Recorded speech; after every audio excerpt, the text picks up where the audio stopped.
Jadi ketika matahari terbenam di barat menuju ke arah timur, ia terbit lebih tinggi.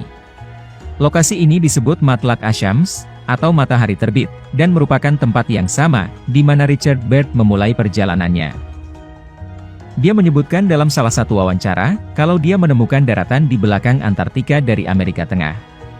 Seperti yang kita lihat di sini, matahari terbit muncul dari bagian tengah Amerika.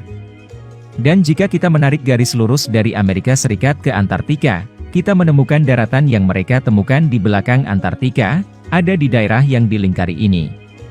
Richard Byrd juga menyebutkan, dia menemukan sumber air panas dan daratan-daratan yang lebih hijau daripada daerah kita ini.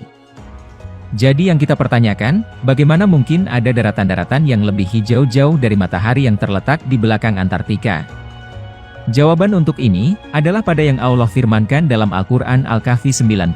Kami tidak menjadikan bagi mereka sesuatu yang melindunginya dari sinar matahari.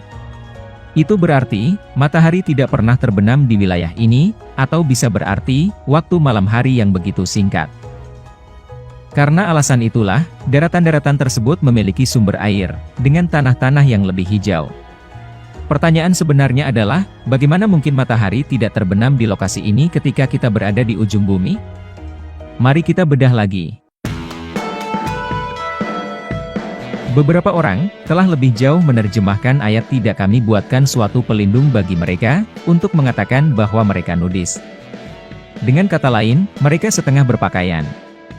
Atau mereka tidak memiliki rumah, yang melindungi mereka terhadap matahari. Penafsiran-penafsiran ini sangat lemah, dan tidak masuk akal.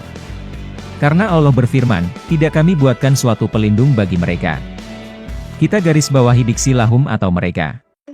Itu berarti, mereka tidak memilih berada dalam kondisi ini sesuai dengan keinginan mereka sendiri.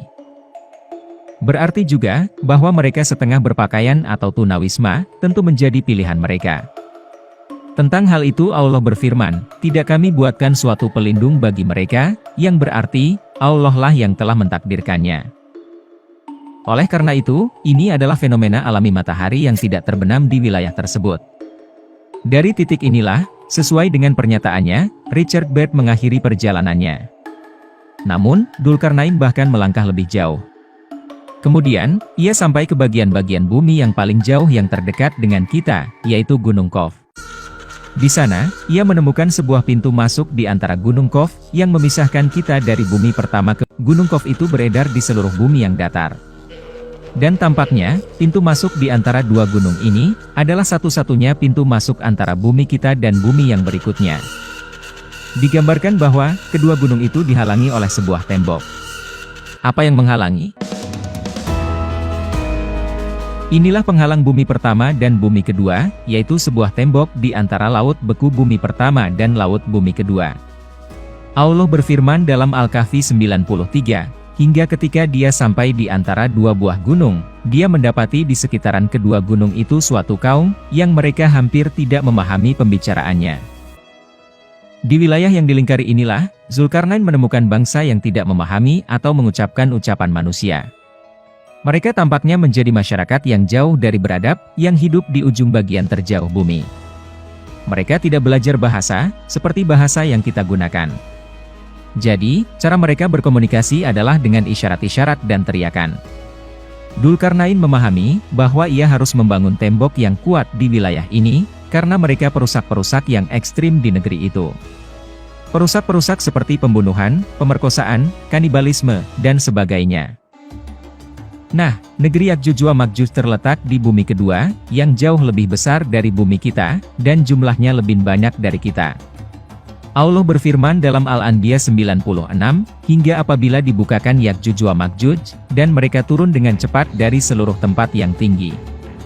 Frasa dari seluruh tempat yang tinggi, membuktikan mereka berjumlah sangat besar. Mereka akan memenuhi bumi kita, datang dari setiap ketinggian tebing, gunung, dan bukit, menuju ke arah kita. Bumi pertama, dikelilingi oleh Gunung Qaf. Ketika tembok itu hancur, Ya'juj wa Ma'juj akan masuk melalui reruntuhan itu menuju bumi kita, melewati daratan-daratan kering pertama yang mengelilingi Antartika, pada tebing gunung yang memisahkan lautan kita. Kemudian pada akhirnya, mereka akan melintasi lautan menuju benua-benua kita,